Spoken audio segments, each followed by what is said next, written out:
Hello everyone and welcome back to my YouTube channel with another useful and informative video.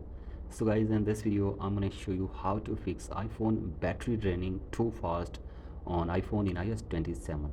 So guys, if you have updated your device to the latest version, that is iOS 27, and now you are facing the battery draining issue, here I will show you how can you fix it. So guys, for that you have to simply watch this video till the end.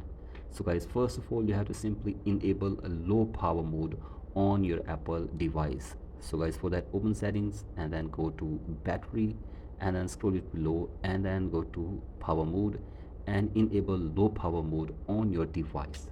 So guys, do this, and after this you have to simply go back and then you have to simply manage background app refresh. So guys, for that you have to simply open the settings again, and now you have to simply go to general and then you have to simply go to background app refresh. So guys, simply scroll it below and go to background app refresh, and then you have to simply go to the background app refresh, and after this you have to simply turn it off. So guys, you have to simply turn it off completely or disable it for apps you don't use often. So guys, you can see all the apps. So guys, do this, and after this go back and you have to simply lower screen brightness on your device as well.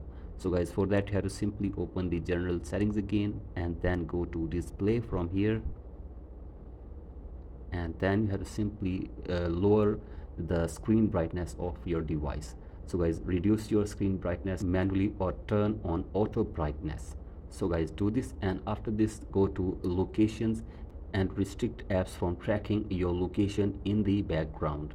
So guys, do this, and after this go for the next step, that is wait out update indexing.